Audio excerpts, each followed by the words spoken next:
La razón principal por la que decidí abrir este espacio es simple. La realidad, muchas veces, supera a la ficción. Todo lo que están a punto de escuchar y ver en este canal es 100% real. Son mis anécdotas, mis vivencias y mi verdad, contadas desde mi propio punto de vista. Aquí no encontrarán detalles fabricados por inteligencia artificial, ni historias sacadas de foros o vídeos ajenos. Lo que aquí comparto es lo que me tocó vivir en carne propia. Sin más que aclarar, espero que este relato sea solo el inicio de lo mucho que tenemos por desenterrar. Bienvenidos. A veces caminamos sobre la tierra sin ser conscientes de que, bajo nuestros pies, el pasado todavía respira. Guadalajara es una ciudad que se construyó sobre capas y capas de historia, y quienes somos de aquí sabemos que el barrio de Analco tiene una energía que no se encuentra en ningún otro lado. Es un lugar de adobe y piedra, de callejones donde el aire se siente más denso de lo normal, como si el tiempo se hubiera quedado atrapado entre sus muros. Crecemos creyendo que nuestro hogar es nuestro refugio, el lugar donde estamos a salvo de la oscuridad del mundo, pero, ¿qué pasa cuando esa oscuridad ya estaba ahí antes que nosotros? ¿Qué pasa cuando el horror ha estado compartiendo las paredes contigo durante décadas, esperando en silencio a que alguien cometa el error de despertarlo? Esta historia comenzó en una propiedad que pertenecía a mi bisabuela, justo por la zona de Revolución, casi llegando al centro. La casa era una construcción típica de la Guadalajara antigua, dividida en dos viviendas independientes. La parte de abajo era una casa completa, mientras que a la planta alta se accedía por una puerta directa desde la calle que llevaba a unas escaleras estrechas. Mi bisabuela murió en el año 2012, y a partir de ese momento, la propiedad se convirtió en un nido de problemas. Los inquilinos que ocupaban la planta baja se negaban a salir. Con una lógica retorcida, decían que solo le pagarían la renta a la dueña legítima, sabiendo perfectamente que ella ya había fallecido. Para el año 2016, mi padre, un hombre que nunca ha sabido lo que es el miedo, decidió que el tiempo de la ley se había acabado. Ideó una operación que parecía sacada de una película de acción. Consiguió uniformes de policía judicial, se hizo acompañar por dos amigos que se hicieron pasar por abogados y se plantó frente a esa puerta de metal. Con un tono de voz gélido, les advirtió de las graves consecuencias que vendrían si no desalojaban de inmediato. Pero lo que realmente selló el destino de esos inquilinos fue la firma personal de mi padre. Antes de retirarse, caminó hacia la muza y, con un movimiento certero, jaló los cables principales de la luz, arrancando el suministro y dejando la vivienda en una oscuridad absoluta. Les dejó claro que, si querían seguir viviendo ahí, tendrían que hacerlo en el silencio y las sombras. Al día siguiente, mi padre regresó para ver si el mensaje había quedado claro. Se encontró con la vecina, quien con una mezcla de asombro y alivio, le contó lo que había pasado durante la noche. Oiga, señor, qué bueno que vinieron esos judiciales, le dijo. Ayer mismo la mujer de abajo se puso a gritarle al marido por todos los problemas en los que los habían metido. Agarró sus maletas y se fue furiosa, con el hombre corriendo atrás de ella para alcanzarla. Así, de un momento a otro, la planta baja quedó vacía. O al menos, eso era lo que queríamos creer. En la planta alta, la situación era muy diferente. Allí vivía un señor que había muerto de viejo poco tiempo antes de que recuperáramos la casa. Al entrar, el olor nos golpeó como una pared sólida. No era podredumbre, era humedad en su estado más puro, mezclada con el aroma rancio de papel descompuesto por los años. El hombre era un acumulador compulsivo. Había cerros de periódicos amarillentos que llegaban hasta el techo, dejando apenas un pasillo de 40 centímetros para caminar entre las habitaciones. Todo estaba en un silencio absoluto, interrumpido solo por las motas de polvo que bailaban en los rayos de luz que entraban por las ventanas. En el patio de arriba, descansaba una pieza de hierro masiva, un molde antiguo para fabricar zapatos. Se veía pesado, oxidado, y desprendía una energía que te hacía sentir observado. Esa máquina todavía está con nosotros, en casa de un tío, como un recordatorio mudo de aquel viejo que murió rodeado de su propio caos. Unos días después, fuimos toda la familia para empezar las labores de limpieza en la planta baja. Yo tenía apenas 10 años y veía todo como una aventura entre pasillos oscuros. Mi prima, que en ese entonces tenía 6 años, andaba corriendo por los cuartos vacíos. Al fondo de la casa, cruzando un pequeño patio interno, estaba el baño con su puerta de metal negra. De repente, un portazo seco retumbó en toda la construcción. No hubo ráfagas de viento y nadie estaba cerca de esa puerta.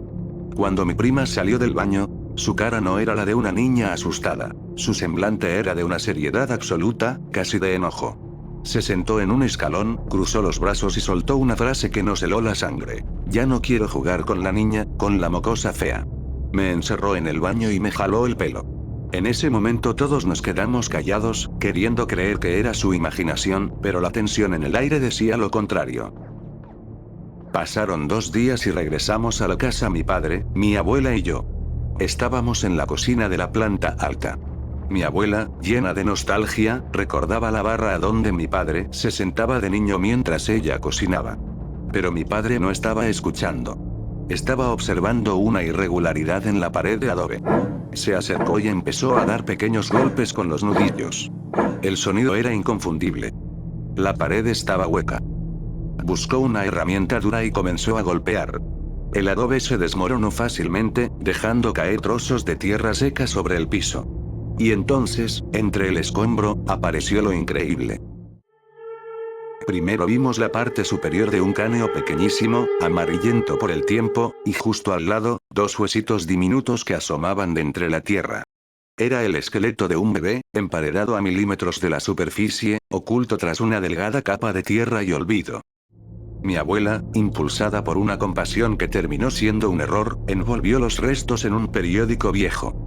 Prometió llevarlo al cementerio al día siguiente, pero esa noche decidió dejar el bulto en su propia casa. Esa madrugada, el teléfono de mi padre sonó. Era mi abuela, con una voz cargada de un terror que nunca le habíamos escuchado. Decía que en su casa las cosas se habían salido de control. Escuchaba pasos pequeños corriendo frenéticamente por los pasillos. Oía platos moviéndose en la cocina como si alguien buscara algo con desesperación. Pero lo peor fue cuando sintió que unas manos invisibles, frías y pequeñas, le jalaban las cobijas con fuerza, intentando destaparla en medio de la noche. Mi padre fue contundente. Le hiciste una promesa y no la cumpliste. Ese niño no quiere estar en tu casa, quiere salir de ese periódico ya. Al día siguiente fuimos todos al panteón. Durante el trayecto en el auto, el ambiente era asfixiante. Mi prima, que no sabía nada del hallazgo en la pared, comenzó a gritar en el asiento trasero. Se tapaba las orejas con desesperación y lloraba, suplicando que el bebé ya se callara, que sus lamentos le estaban rompiendo los tímpanos. Nosotros viajábamos en un silencio sepulcral, pero para ella, el carro estaba lleno de un llanto ensordecedor que venía del asiento de atrás. Lo enterramos junto a mi bisabuela y lo bautizamos simbólicamente como bebé. Cuando finalmente terminamos y nos subimos de nuevo al carro para regresar a casa, un silencio muy profundo envolvió el ambiente. Mi prima se quedó mirando fijamente a mi abuela y, con una inocencia que nos heló la sangre, le preguntó: ¿El bebé ya no va a venir con nosotros? Mi abuela no respondió, solo volteó a ver a mi padre con una mirada cargada de alivio. En ese momento supimos que la pesadilla había terminado y que aquella alma pequeña, después de tantos años de encierro, por fin descansaba en paz. Pensamos que con eso la casa quedaría limpia, pero Analco tenía más secretos. Poco tiempo después, mi padre inició la remodelación total. Contrató a un equipo de albañiles para reforzar los cimientos y levantar nuevos pisos. Apenas pasó una semana cuando los trabajadores llamaron a mi padre espantados. Sentían jaloneos constantes en sus ropas. Uno de ellos juraba que alguien intentaba bajarle los pantalones cada vez que se ponía de espaldas. Pensaron que era una broma de mal gusto, hasta que uno decidió tomarse una selfie en el área del patio, cerca del baño de metal negro. En esa foto, que hoy guardamos como una evidencia inquietante, se ve una sombra negra, difuminada, saliendo justo desde el ángulo donde mi prima había sido agredida años atrás. Esa sombra parecía estar vigilando cada movimiento. Lo más impactante ocurrió mientras cavaban para los nuevos cimientos en la planta baja. Mi padre no me dejó acercarme, pues en ese entonces yo tenía 10 años, pero recuerdo que me dijo que me hiciera para allá. La pala de un trabajador golpeó algo sólido en la tierra roja que colinda con la transitada avenida de afuera. Al remover la tierra, el horror regresó multiplicado. Aparecieron otros 2 esqueletos. Esta vez pertenecían a una niña y a un adulto mayor. Eran los compañeros de aquel bebé. 3 generaciones que habían sido enterradas y olvidadas en el silencio de esa propiedad. Mi padre repitió el proceso y los llevó al panteón para que los 3 estuvieran finalmente juntos y en paz. Han pasado 10 años desde aquel día. La casa hoy luce moderna, terminada, y mi padre vive allí solo. Él dice que la paz ahora es total. Ya no hay pasos, ya no hay jaloneos, ya no hay esa opresión en el pecho al entrar. Aquellas almas por fin encontraron el descanso que tanto necesitaban.